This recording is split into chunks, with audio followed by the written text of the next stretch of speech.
Vivre FM Podcast. Jusqu'à 13h, le grand témoin, santé mentale sur Vivre FM. Benjamin Moreau, Anne Voileau. Bonjour Anne Voileau. Chaque jeudi, nous avons rendez-vous avec vous et avec un de vos grands témoins en santé mentale. Bonjour Benjamin, nous avons déjà eu le plaisir d'écouter Karine nous parler de ses livres « Moi Manon bipolaire »,« Moi Manon l'inclassable » et bienvenue dans mon cerveau d'Asperger. Mais aujourd'hui, elle veut nous faire partager ses passions. Le saxo qui lui a appris à mieux respirer. Elle joue aujourd'hui dans des orchestres, la danse, elle donne des cours de Lindy Hop, le massage pour la relaxation. Et comme Karine se donne toujours à fond dans tout ce qu'elle entreprend, elle a appris le grec et l'hébreu pour mieux comprendre les évangiles et approfondir sa foi chrétienne. C'est cette foi qui lui permet de tout surmonter et de dompter les symptômes de ses différences et partager avec nous son énergie. Alors surtout, restez sur Vivre FM. jusqu'à 13h, le grand témoin santé mentale sur Vivre FM. Anne Voileau. Karine, bonjour. Je suis ravie de vous recevoir à nouveau parce que je vous ai déjà reçu il n'y a pas très longtemps. Et j'ai trouvé que déjà votre vie est passionnante et puis vous avez tas de passions et on est passé un peu vite sur toutes les passions que vous aviez. Donc déjà, je vais vous demander de vous représenter un peu puisqu'il y a des auditeurs qui n'ont pas forcément entendu l'émission d'avant. Donc moi, je vous ai rencontré à travers le centre Sino, où vous avez fait un stage. Déjà, qui vous avez envoyé dans ce stage ? C'est parce que j'avais été interviewée précédemment à propos des livres que j'avais écrits, que j'étais allée sur le site internet de l'émission et c'est là où j'avais eu vent de la formation. Et là, on vous a dit, on va faire venir un auteur et en plus d'écrire, elle va faire de la radio. Voilà, c'est c'est un peu ça. Oui. Et alors, vous, votre vie est très très riche, mais comment ça s'est passé dans l'adolescence et tout ? C'était pas forcément évident ? Non, dans l'adolescence, c'était pas très facile puisque j'avais certaines capacités, puisque j'ai été détectée, mais très tardivement, ayant été à haut potentiel, étant à haut potentiel. Et dans l'enfance, je m'adaptais très bien en tant que petite fille précoce, mais cependant, je me sentais vraiment en décalage par rapport aux enfants de mon âge. Et donc, la difficulté, c'était de sentir ce décalage et de pas vraiment sentir des activités qui pouvaient me convenir vraiment. Oui, puis peut-être pas de pas comprendre forcément, même en étant précoce, on comprend pas toujours ce qui arrive. Absolument, oui, je comprenais pas pourquoi j'étais tellement sensible à tout mon environnement, aussi bien matériel que plus psychologique, et pourquoi c'était comme si j'avais comme des antennes qui captaient tout dans mon environnement et qui faisaient que je ressentais tout de façon très amplifiée. Donc c'était très difficile à vivre, oui. Alors, souvent, vous, quand vous intéressez à un sujet, vous l'approfondissez, ça, on va en parler tout à l'heure, mais c'est vrai, vous allez jusqu'au bout. Donc, vous vous êtes intéressé quand même après ce que sont les enfants précoces, surdoués, enfin, il y a plein de noms ou au potentiel. C'est pas si évident que ça, en fin de compte, parce qu'on peut se dire, j'ai une fille, alors elle est précoce, elle va vivre sa vie très bien, elle n'a pas besoin de moi en tant que parent, mais c'est pas évident comme ça.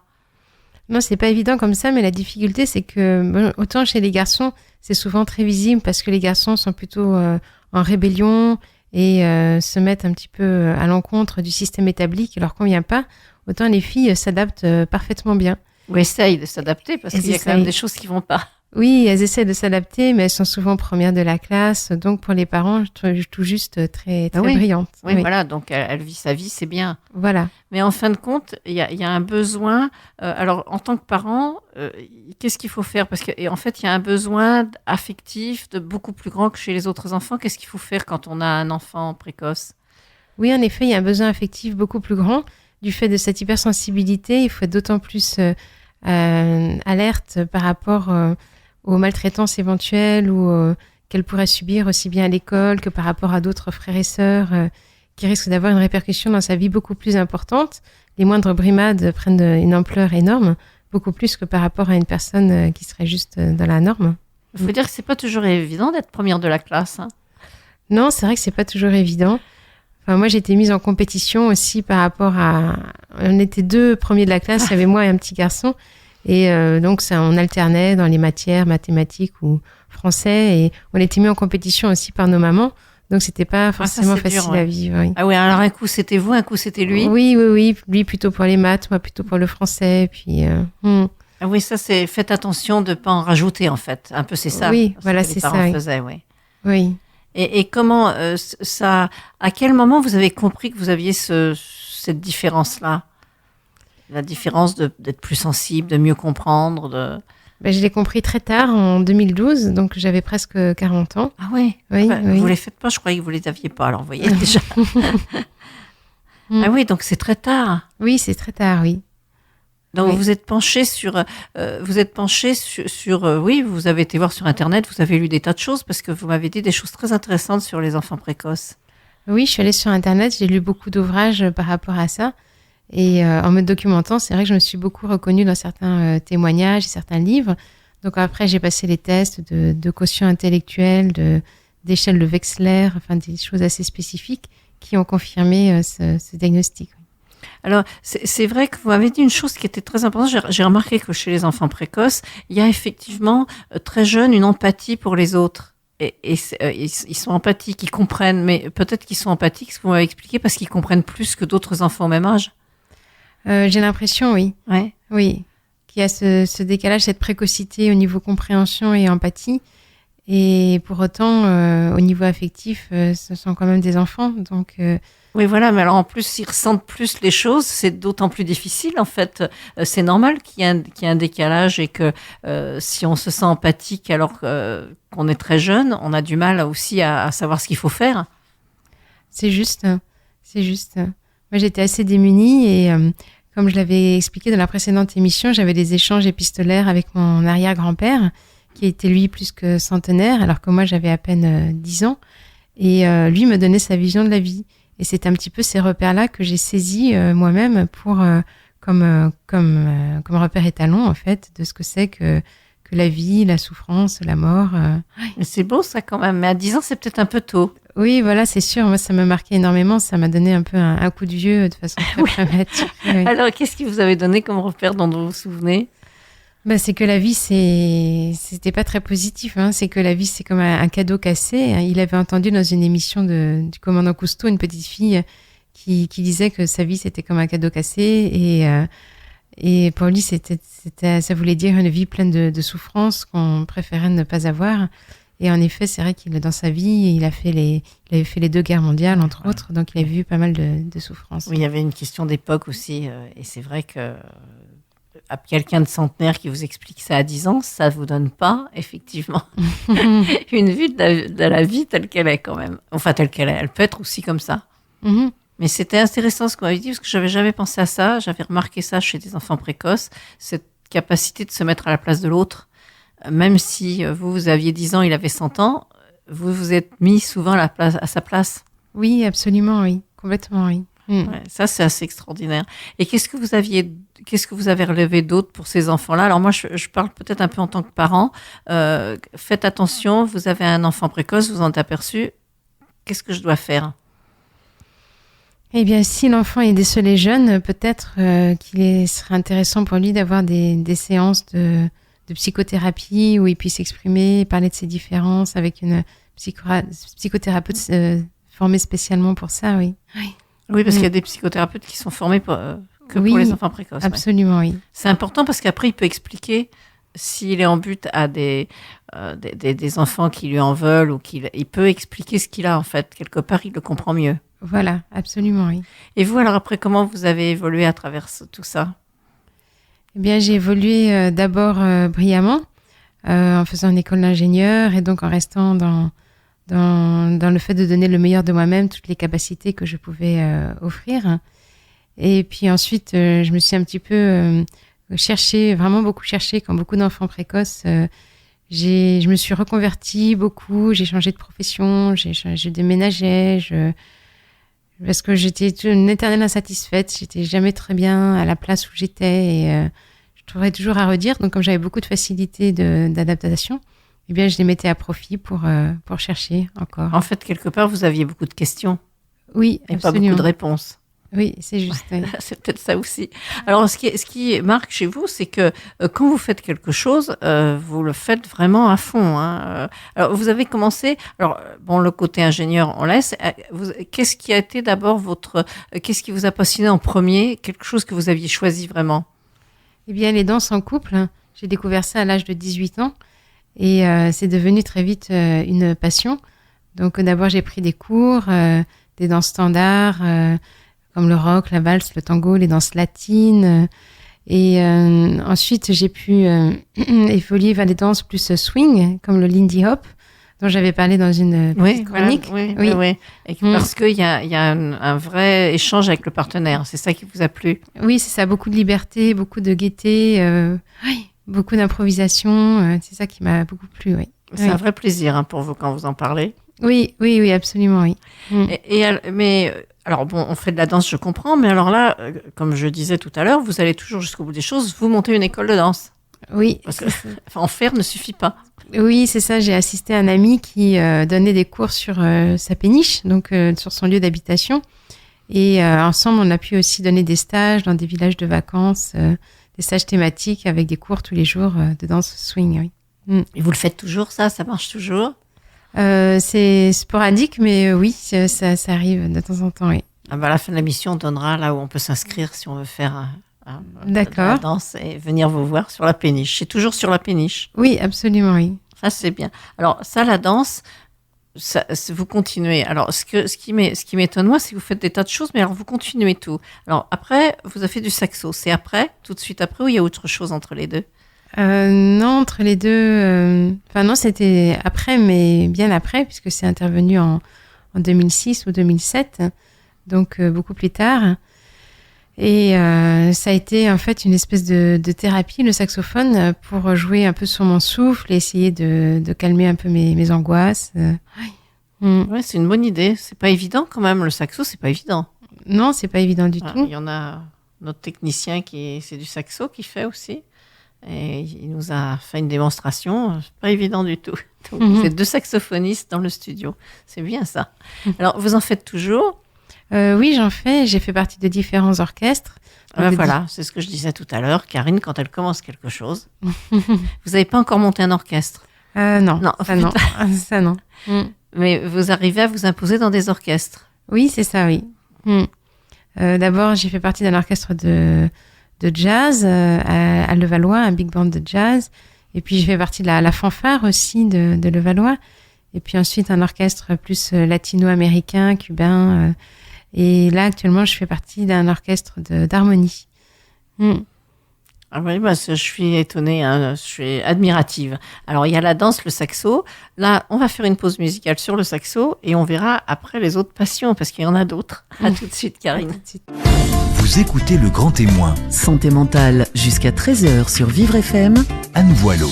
Karine, donc on en était, alors il y a la danse, vous nous l'avez expliqué, il y a le saxo, et alors après, il y a encore autre chose qui vous passionne? Mais après, je me suis intéressée de très près au massage. Donc, différents types de massages, les massages bien-être, les massages à l'huile, plus ayurvédique, indien, les massages au talc ou à travers les vêtements, de type plus asiatique, thaï ou shiatsu. Alors, quand vous commencez quelque chose comme ça, alors vous commencez, le massage vous intéresse. Je vois que vous connaissez à fond. Vous allez partout. Comment vous faites pour vraiment vous investir complètement? Pour m'investir, j'ai pris des cours dans des écoles de formation au massage. Et puis après, pour pratiquer, je fais partie d'un groupe d'échange de massage où toutes les personnes sont semi-professionnelles. Et donc, on peut donner et recevoir des massages en échange. Oui, c'est bien. Et combien de temps ça vous a pris pour venir dans ce groupe et pouvoir échanger avec d'autres? En fait, c'est une question d'opportunité. Un jour, je voulais acheter une chaise de massage et la personne qui vendait ces chaises recevait chez lui pour faire ces groupes d'échange. Donc, je les ai découverts complètement de façon fortuite. Mais après, vous avez fait, c'est combien de temps l'école de massage? Les écoles, ça dure quelques années quand même. Oui, quand même. Oui. C'est ce que je voulais vous faire dire. Ça dure quand même 2 ans, non? Oui, c'est ça, oui. Ouais. Oui. Et alors après, vous avez travaillé vraiment, vous êtes resté juste au groupe ou vous avez travaillé vraiment dans le massage? Après, j'ai travaillé vraiment dans le massage dans un institut à Levallois. Et donc, je travaillais vraiment comme masseuse, oui. Bien-être, dans un institut tout à fait reconnu. Et alors, quand vous arrivez à faire ça, vous arrivez à continuer la danse et le saxo? Vous faites les trois alternativement ou vous arrêtez l'un et faites l'autre? Mais j'avais du mal parce que les massages, c'est vrai que c'est très prenant, ça demande beaucoup d'énergie. Oui. Et pourquoi vous avez arrêté? Parce que ça doit être très agréable de se faire masser par vous. C'est vrai que j'ai arrêté professionnellement parce que j'avais un petit peu de mal à doser l'énergie que je mettais dedans et j'étais vite fatiguée, voire épuisée. Ah oui. Donc voilà, j'ai continué juste de façon extra-professionnelle, si on peut dire. Mais voilà. Ah oui, c'est vrai que ça doit pas être évident. J'avais pas pensé à ça, mais c'est vrai que quand on s'investit comme vous, ça doit pas être évident de donner juste l'énergie qu'il faut et pas trop. Voilà, exactement, oui. Ouais. Et ça, vous avez pas réussi à réguler. Non, Pas trop, non. pas trop, non. Non. Ça, c'est le côté investissement de la personne. Alors après, moi, j'aime bien toutes ces passions. Est-ce qu'il y en a une autre? Ben après, je me suis intéressée à la théologie et je me posais depuis que je suis petite des questions d'ordre métaphysique sur l'existence de Dieu. Alors, c'est vrai que Dieu, je faisais déjà des rêves par rapport à Dieu lorsque j'avais 5 ou 6 ans et je me voyais errant un petit peu dans l'univers, seule. Et c'est à ce moment-là où j'ai compris, par le biais d'un rêve, qu'il y avait un être qui existait dans l'univers et qui était bienveillant et qui me prenait la main et que j'étais pas toute seule pour vivre ma vie sur Terre. Oui, ça vous étiez très jeune quand ça vous est arrivé. Oui. Ouais. Oui. Et alors, forte de ça, parce que nous, on peut aussi, quand on a la foi, on va à l'église, on prie et tout, mais c'est pas pour ça qu'on s'engage dans la théologie. Mais Oui. Karine, si. Ben, j'avais vraiment à cœur d'approfondir et j'avais commencé des études pour devenir même pasteur, donc dans l'église protestante. Donc, c'était des études très, très prenantes qui devaient durer 5 ans et à temps plein et dans un institut qui était un petit peu loin, donc il fallait vivre en communauté, de façon communautaire, enfin avec sa propre chambre, mais Oui, mais quand même. oui, quand même, oui. C'est une vie presque monastique, quoi. Oui, presque monastique et je m'étais mise vraiment sur le tard à plus de 30 ans et pour moi ça a été très compliqué sur la vie monastique entre guillemets et donc je suis pas allée jusqu'au bout des études. Oui, mais vous avez continué quand même en théologie à vous intéresser et à vous documenter. Oui, absolument, oui. Oui, j'ai vraiment eu à cœur de continuer à étudier le grec et l'hébreu pour pouvoir lire le Nouveau et l'Ancien aussi, Testament, mais c'est vrai que c'est ardu, oui. Mais alors là, vous êtes capable de lire en hébreu ou en grec aujourd'hui ou... Non, parce Non. que j'arrive à lire, à déchiffrer, mais comme je n'ai pas tout le vocabulaire, je ne sais pas exactement à quoi correspond ce que je lis. Ah. Donc, je m'aide encore beaucoup d'un Ah dictionnaire. ouais, c'est bien, c'est comme ça qu'on apprend en plus. Oui. Alors, qu'est-ce que ça apporte de lire en fait les textes dans la langue, dans une autre langue? Eh bien, en fait, je voulais pouvoir mieux comprendre le sens originel des mots, parce que sinon, on n'a que des traductions, Oui. des traductions de traductions, oui. Mais même en lisant en hébreu, je me rends compte que finalement, il y a des questions de ponctuation, et est-ce qu'on est sûr que la ponctuation, elle a été mise bien comme il faut, etc., parce qu'elle n'était pas indiquée dans les textes originaux. En hébreu, en fait, il n'y a que les consonnes qui sont indiquées, donc il faut deviner, entre guillemets, les voyelles qui ne sont pas toujours là. Donc, il y a aussi parfois des doutes par rapport aux mots utilisés. Donc, finalement, c'est pas si sûr. C'est pas si Ouais, simple. Oui. c'est pas si simple. Mais est-ce que vous pensez que sur le fond, sur l'idée, ça change vraiment beaucoup? C'est sur des détails. Est-ce que ça change beaucoup ce qu'on lit dans les traductions des évangiles ou de la Bible? Est-ce que ça change beaucoup les questions qu'on peut se poser?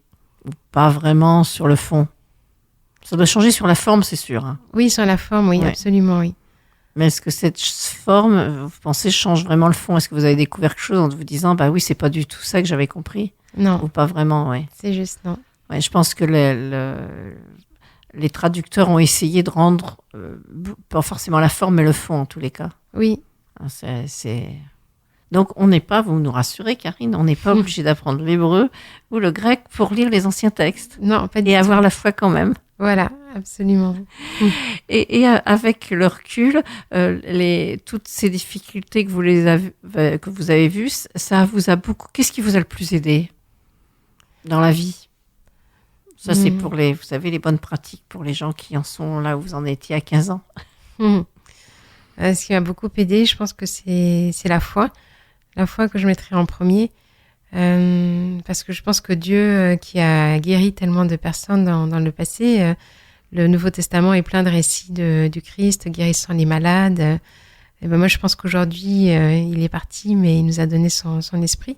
et qu'avec cet esprit, il peut y avoir encore des guérisons et des rétablissements à tous les niveaux, physiques, psychologiques, spirituels aujourd'hui. Et puis ce fait de ne pas être seul aussi dans l'univers, parce que c'est terrible de penser qu'on est seul dans l'univers. C'est vrai, oui. De ne pas être perdu dans l'espace, en fait, quelque part. Voilà, c'est ça, oui. Ça, c'est important. Oui, c'est important de savoir qu'on n'est pas tout seul à diriger sa barque, en fait. Qu'il faut.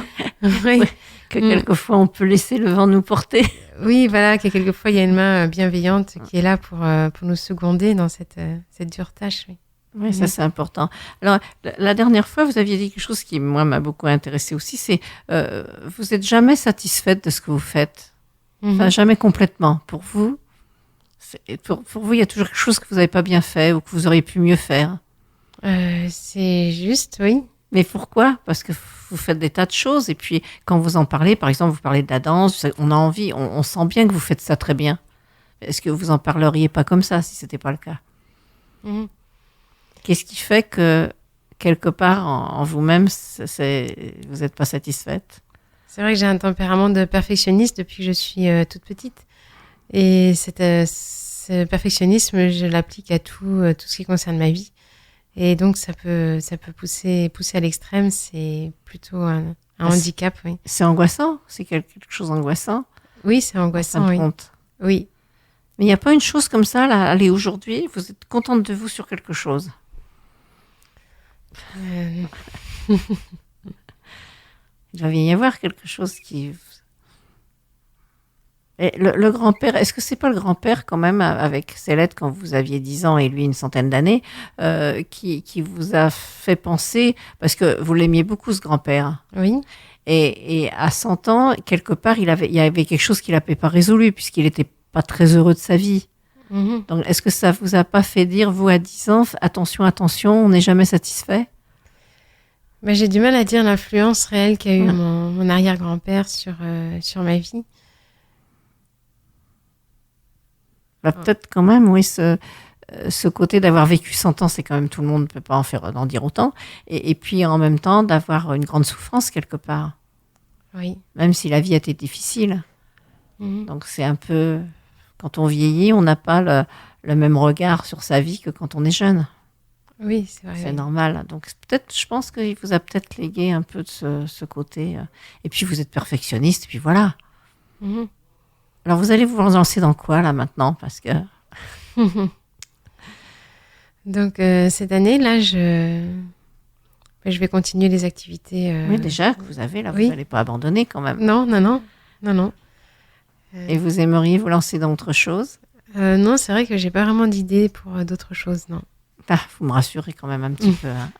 Mais alors, vous continuez, tous vos passions, vous les continuez quand même toujours. Oui. Le saxo, vous arrivez à en faire ? Oui, absolument, oui. Toujours dans les orchestres et tout. Oui. Et puis la danse et tout, on va faire, nous, une pause musicale. On se retrouve tout de suite après. Jusqu'à 13h, le grand témoin, Santé mentale sur Vivre FM. Anne Voileau. Karine, c'est la dernière partie. Donc, je vois que vous cumulez les passions, mais vous faites ce que vous faites très bien, même si vous n'êtes jamais satisfaite, c'est quand même très bien. Et puis, alors, on n'a pas parlé de vos livres. Alors, vous avez écrit 3 livres. C'est comme ça qu'on vous a rencontré d'ailleurs à Vivre FM. Alors, il y avait Moi, Manon, bipolaire. Puis, on en parlera après à chacun. Il y a Moi, Manon, l'indicible. Et puis, bienvenue dans mon cerveau d'Asperger. Alors, vous cumulez quand même l'enfant précoce, la bipolarité, le côté Asperger. Vous faites comme dans les passions, là. Oui, c'est vrai. Cependant, je m'en passerais bien de cumuler ces particularités-là, oui. Ça dépend, parce qu'il y en a peut-être qui s'annulent. Non, je pense pas, non. Alors, parlez-moi alors du premier, Moi, Manon, bipolaire. Donc, vous avez pris le pseudonyme d'écrivain de Manon. Hein, vous parlez de Manon, mais en fait, Manon, c'est vous. Hein. Alors, qu'est-ce qui vous a donné l'idée de s'écrire ce livre au début, parce que c'est le premier ? Bien, je voulais d'abord communiquer un message d'espoir, parce que j'ai été en effet gravement atteinte par les troubles bipolaires. Et puis, par l'application de mes passions, et puis aussi par la spiritualité chrétienne, j'ai eu, je pense, une amélioration notable des symptômes. voir une guérison. Et donc, c'est pour ça que j'ai écrit cet ouvrage, pour témoigner de mon parcours, de ma foi, et donner de l'espoir aux personnes qui pourraient être touchées. Surtout que ce qu'on n'a pas dit, c'est que vous supportez pas les médicaments. Oui, c'est ça. Donc, je dis pas aux personnes qui ont une médication qui leur réussit, surtout d'arrêter, surtout pas. Mais vous aviez pas le choix quelque part. Donc, vous avez toutes ces passions vous ont servi de médication en fait. Voilà, exactement, oui. Ça, c'est important. Et ça a marché, ça a dû prendre du temps. Ça prend plus de temps que de prendre un médicament. Oui, c'est juste, oui. Et comment vous avez fait alors pour...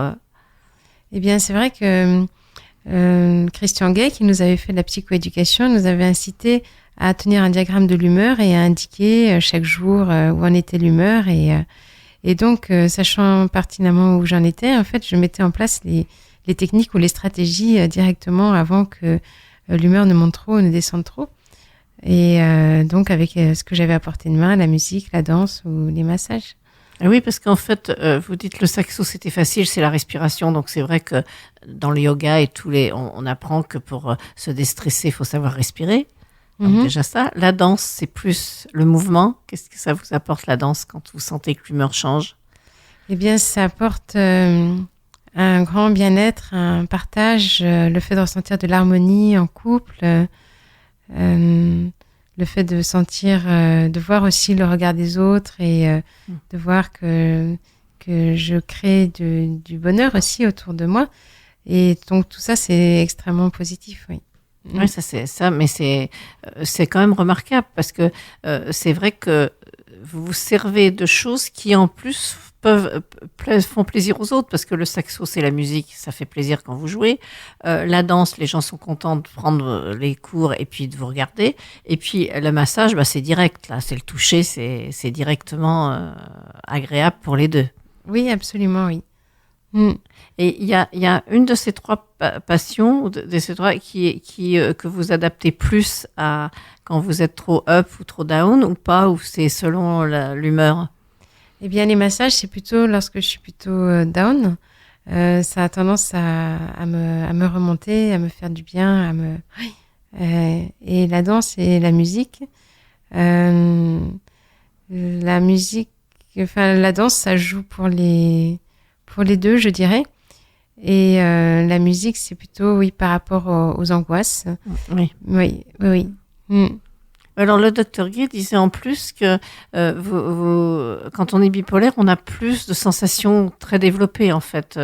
Les gens, quand ils écoutent la musique, c'est encore plus... c'est plus développé chez les bipolaires. Ils trouvaient qu'il y avait des ressentis plus aigus. Oui, c'est vrai. Ce qui était bien, d'ailleurs, il disait que c'était bien. Oui. Ça pouvait être très bien, il faut en profiter. Oui, c'est vrai, surtout en phase up, oui, donc voilà. De manie, c'est vrai que tous les sens sont exacerbés. Et dans ces cas-là, il y a une très vive sensibilité, oui. Et il avait raison en disant qu'il faut pas tout, faut en profiter. Là, faut pas monter trop haut, mais il faut profiter de quelque chose qui est plutôt positif, en fait. Oui, absolument, oui, parce que ça donne des sens aiguisés, ça peut amener beaucoup de créativité. Et c'est vrai que c'est dans ces phases-là que de nombreux artistes bipolaires ont créé des œuvres de qualité, oui. Voilà, donc il n'y a pas que du négatif, c'est ça que je pense qu'il faut dire. Et puis alors, vous avez fait Moi Manon l'indicible. Alors c'est vrai que quand on vous écoute, on se dit il va falloir qu'on la fréquente au moins plusieurs années pour bien comprendre tout ce qu'elle fait, tout ce qu'elle est. Le titre, en fait, c'est Moi Manon l'inclassable. L'inclassable. Avec un jeu de mots sur... Comme quoi, l'indicible, j'avais pas tort. Non. Parce que c'est vrai aussi. Oui, c'est vrai. L'inclassable, oui. L'inclassable, avec des jeux de mots sur des lettres entre parenthèses qui font qu'on peut lire aussi incasable ou incassable. Voilà, parce que c'est venu du fait que lorsque j'étais en recherche d'emploi, après m'être tellement réorientée dans tous les sens, il y a un employeur qui m'a dit que j'étais inclassable. Et puis, lorsque j'ai fait une recherche d'emploi aussi dans un centre un peu plus spécialisé, on m'a dit que j'étais même incasable. Donc... Ouais, je préfère inclassable, c'est plus sympathique. Oui. Quoi qu'on n'a pas forcément envie de rentrer dans les cases non plus. Oui, c'est juste. C'est pas non plus quelque chose qui vous attire de rentrer dans les cases. Non, pas forcément, non. Mais c'est le premier livre qui est difficile à écrire, non? Après, quand on a écrit le premier, je pense que c'est plus facile. Oui, c'est vrai que le premier est plus compliqué, oui. De s'y mettre et de parler de soi aussi, c'est pas évident. Non, c'est pas très facile de se dévoiler comme ça. On ne sait pas du tout qui va lire, quelles vont être tes réactions. Ah oui. Oui. Mais en fait, vous l'avez vraiment fait dans l'idée d'aider d'autres personnes qui étaient comme vous. Oui, voilà, c'est ça, oui. Ah oui, si vous pouvez le faire, c'est ce qu'on peut se dire et ce qu'on doit se dire. Si elle peut le faire, pourquoi pas moi, en fin de compte, C'est juste, oui. Je peux aussi, j'ai le droit à des passions, j'ai le droit à des choses que j'aime faire. Oui. C'est un peu ce que vous dites.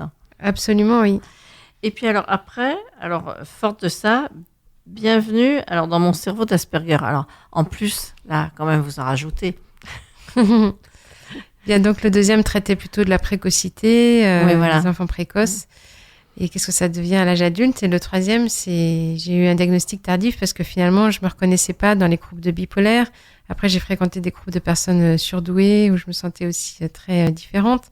Et donc, ensuite, quand il y a eu le diagnostic de femme Asperger, ou autrement dit Asperger, eh bien, j'ai compris que j'avais encore d'autres différences comme ça s'appelle un handicap complètement invisible, quoi.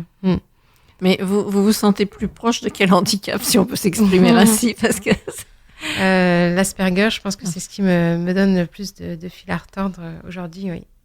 Et vous vous sentez plus proche de cette définition de ce que sont les Asperger ou pas? Donc, quand vous voyez ce qu'on lit sur les Asperger, vous vous sentez plus proche de ça ou toujours inclassable? Plus proche de ça, mais aussi du fait des autres troubles radicalement différentes aussi de ceux que je peux rencontrer. Oui. Je pense, oui. C'est pour ça qu'indisciple, c'était pas mal. Hein. Oui, indisciple, c'est bien. Regardez, moi je trouve que c'est un lapsus, mais ça vous va très bien, indisciple. Oui. Alors, qu'est-ce que, là, dans vos projets, parce que vous faites déjà des choses, mais qu'est-ce que vous aimeriez qu'il se passe dans votre vie? Parce que moi, je vous donnais 30 ans. Bon, là, vous m'avez dit que vous aviez un peu plus, mais qu'est-ce que vous aimeriez qu'il se passe? Voilà, je suis une fée, j'ai une baguette magique, et je dis, Karine, que veux-tu? Que me demandez-vous? Il y ait peut-être plus de fluidité, que les choses s'inscrivent plus dans la durée. Oh bah quand même, vous êtes fidèle à tout ce que vous faites quand même. Oui, relativement. Ah oui, c'est pas plus que relativement quand même. Oui. Et puis on a besoin de moments de repos quand même un peu aussi. Puis alors peut-être un peu d'être plus gentil avec vous-même. Ça serait pas mal, non? Oui, plus tolérante, oui. Plus tolérante. Bienveillante, oui. Ouais. Parce que, est-ce que vous l'êtes avec les autres? Oui, beaucoup, oui. Alors, il n'y a qu'un pas. Oui. Il n'y a qu'un pas à franchir. Et dans votre vie, en fait, est-ce que vous aimeriez retrouver un travail, monter quelque chose aussi? Qu'est-ce que vous pourriez monter? Vous avez déjà monté une école de danse, mais bon. Réunir danse, massage, saxo, ça serait bien. Oui. C'est une idée, ça. À Levallois, je suis sûre que vous auriez des adeptes. C'est vrai, j'ai jamais pensé à réunir les trois. Bah si, parce que ça va ensemble quand même quelque part. Ah, voilà, on va lancer quelque chose. On va se retrouver après. Mais vous, qu'est-ce que vous aimeriez pour vous? On a l'impression que vous avez du mal à faire des choses pour vous. Alors, les livres, quand même, ça vous a aidé. Oui. Est-ce que vous en avez un autre en préparation? Non, j'en avais un que j'avais commencé par rapport à la théologie pure, mais je me suis rendu compte qu'il n'y avait pas forcément matière à faire un livre entier. Ah, mais ça peut être un fascicule, hein. C'est pas être obligé d'être un gros livre. Parce que vous avez quand même appris pas mal, effectivement, sur la théologie en regardant les textes et tout. Vous avez peut-être des choses à dire en plus. Oui. De toute façon, moi, je pense que cette idée de danse, saxo, massage, faire un mix de tout pour aider des gens qui ont un peu les problèmes que vous avez eus, hein, mais qui s'en sortent beaucoup moins bien que vous, ça serait une très bonne idée. On va y penser. D'accord. Karine, merci beaucoup d'être venue. Et puis, vous reviendrez nous voir quand vous aurez commencé tout ça. D'accord. À bientôt. Merci, Anne. Vivre FM Podcast.